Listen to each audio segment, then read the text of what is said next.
قرآن مجید کا سورہ نمبر 61 سورہ صف۔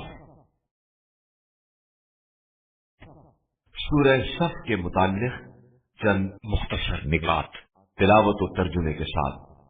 بسم اللہ الرحمن الرحیم۔ سورہ صف موجودہ ترتیب کے لحاظ سے قرآن مجید کا سورہ نمبر 61 اور ترتیب نزول کے اعتبار سے سورہ نمبر 109 ہے۔ یہ سورہ مدینہ منورہ میں نازل ہوا۔ اس سورے کو اس کی چوتھی آیت کی مناسبت سے صف کہا جاتا ہے، جس میں اللہ تعالی کی راہ میں صف باندھ کر جہاد کرنے والوں کا ذکر ہے، اور عربی میں صف قطار کو کہا جاتا ہے۔ آیت نمبر 2 اور 3 کے مطابق قول اور فعل میں تضاد ایک قسم کا نفاق ہے جس سے پرہیز کرنا چاہیے۔ اللہ تعالیٰ ایسے لوگوں کو پسند نہیں کرتا جن کے قول و فعل میں تضاد ہو۔ آیت نمبر 4 میں بنیان مرصوص کا ذکر ہے، جس کا مطلب ہے شیشہ پلائی ہوئی دیوار، اور اس کا مقصود یہ ہے کہ پروردگار مسلمانوں کو ایک صف میں دیکھنا چاہتا ہے اور کسی طرح کے انتشار اور پراکندگی کو پسند نہیں کرتا ہے۔ آیت نمبر 6 میں حضرت عیسیٰ کی زمانی آخر زمانے میں رسول خدا صلی اللہ علیہ وآلہ وسلم کی بعثت کی خوشخبری دی گئی ہے، اور آپ کا اسم گرامی احمد صلی اللہ علیہ وآلہ وسلم ذکر ہوا ہے۔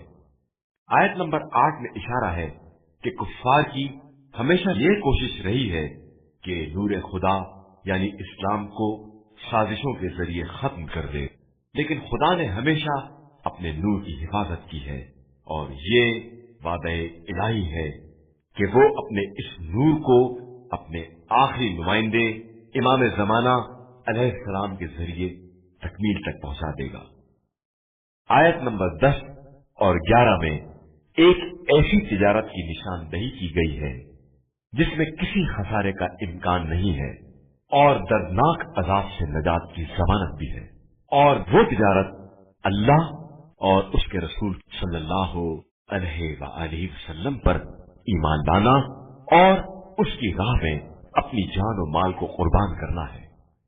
جو شخص اس سورے کو اولاد کی اطاعت گزار ہونے کی نیت سے 107 مرتبہ تلاوت کرے گا، اس کی اولاد مطیع ہوگی۔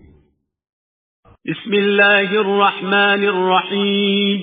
شروع نام سے اللہ کے جو بڑا مہربان نہایت رحم کرنے والا ہے۔ سبح للہ ما فی السماوات وما فی الارض وهو العزیز الحکیم۔ زمین و آسمان کا ہر ذرہ اللہ کی تسبیح میں مشغول ہے، اور وہی صاحب عزت اور صاحب حکمت ہے۔ یا ایھا الذین آمنوا لم تقولون ما لا تفعلون۔ ایمان والو، آخر وہ بات کیوں کہتے ہو جس پر عمل نہیں کرتے ہو؟ کبر مقتا عند اللہ ان تقولوا ما لا تفعلون۔ اللہ کے نزدیک یہ سخت ناراضگی کا سبب ہے کہ تم وہ کہو جس پر عمل نہیں کرتے ہو۔ ان اللہ يحب الذین یقاتلون فی سبیلہ صفا کأنہم بنیان مرصوص۔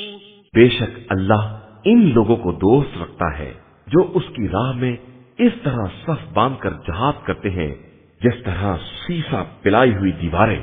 وَإِذْ قَالَ مُوسَى لِقَوْمِهِ يَا قَوْمِ لِمَ تُؤْذُونَنِي وَقَدْ تَعْلَمُونَ أَنِّي رَسُولُ اللَّهِ إِلَيْكُمْ فَلَمَّا زَاغُوا أَزَاغَ اللَّهُ قُلُوبَهُمْ وَاللَّهُ لَا يَهْدِي الْقَوْمَ الْفَاسِقِينَ۔ اور اس وقت کو یاد کرو جب موسیٰ نے اپنی قوم سے کہا کہ قوم والو، مجھے کیوں اذیت دے رہے ہو؟ تمہیں تو معلوم ہے کہ میں تمہاری طرف اللہ کا رسول ہوں۔ پھر جب وہ لوگ ٹیڑھے ہو گئے تو خدا نے بھی ان کے دلوں کو ٹیڑھا ہی کر دیا کہ اللہ بدکار قوم کی ہدایت نہیں کرتا ہے۔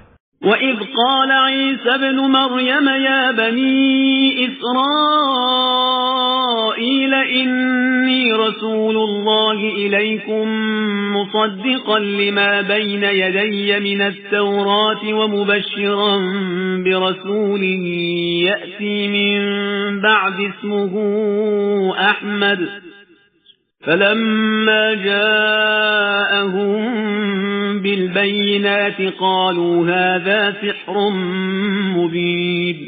اور اس وقت کو یاد کرو جب عیسیٰ ابن مریم نے کہا کہ اے بنی اسرائیل، میں تمہاری طرف اللہ کا رسول ہوں، اپنے پہلے کی کتاب توریت کی تصدیق کرنے والا اور اپنے باپ کے لیے ایک رسول کی بشارت دینے والا ہوں جس کا نام احمد صلی اللہ علیہ وآلہ وسلم ہے۔ لیکن پھر بھی جب وہ معجزات لے کر آئے تو لوگوں نے کہہ دیا کہ یہ تو کھلا ہوا جادو ہے۔ وَمَنْ أَظْلَمُ مِمَّنِ افْتَرَى عَلَى اللَّهِ الْكَذِبَ وَهُوَ يُدْعَى إِلَى الْإِسْلَامِ وَاللَّهُ لَا يَهْدِي الْقَوْمَ الظَّالِمِينَ۔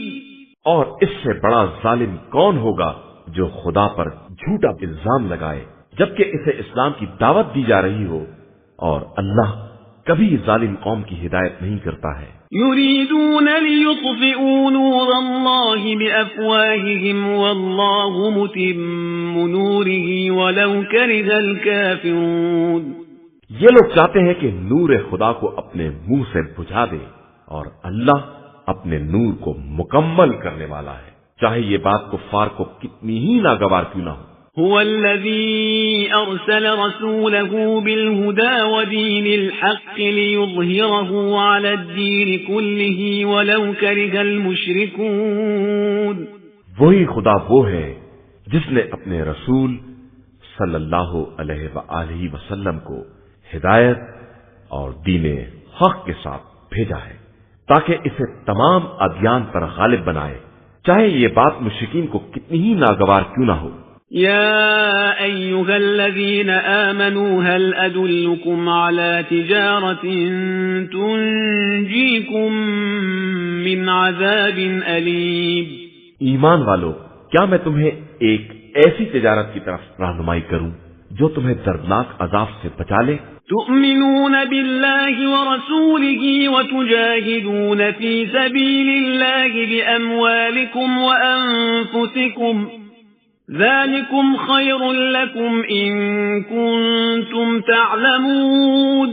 اللہ اور اس کے رسول صلی اللہ علیہ وآلہ وسلم پر ایمان لے آؤ اور راہ خدا میں اپنے جان و مال سے جہاد کرو کہ یہی تمہارے حق میں سب سے بہتر ہے اگر تم جاننے والے ہو۔ يغفر لكم ذنوبكم ويدخلكم جنات تجري من تحتها الأنهار ومساكن طيبة في جنات عدن ذلك الفوز العظيم۔ وہ تمہارے گناہوں کو بھی بخش دے گا اور تمہیں ان جنتوں میں داخل کرے گا جن کے نیچے نہریں جاری ہوں گی، اور اس ہمیشہ رہنے والی جنت میں پاکیزہ مکانات ہوں گے، اور یہی بہت بڑی کامیابی ہے۔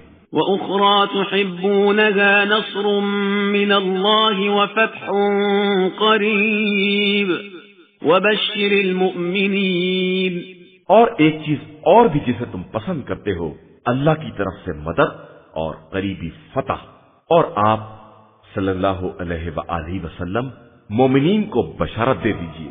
يا أيها الذين آمنوا كونوا أنصار الله كما قال عيسى ابن مريم للحواريين من أنصاري إلى الله قال الحواريون نحن أنصار الله فآمنت طائفة من بني إسرائيل وكفرت طائفة فأيدنا الذين آمنوا على عدوهم فأصبحوا ظاهرين۔ ایمان والو، اللہ کے مددگار بن جاؤ، جس طرح عیسیٰ ابن مریم نے اپنے حوارین سے کہا تھا کہ اللہ کی راہ میں میرا مددگار کون ہے، تو حوارین نے کہا کہ ہم اللہ کے ناصر ہیں، لیکن پھر بنی اسرائیل میں سے ایک گروہ ایمان لے آیا اور ایک گروہ کافر ہو گیا، تو ہم نے صاحبان ایمان کی دشمن کے مقابلے میں مدد کر دی تو وہ غالب آ کر رہے۔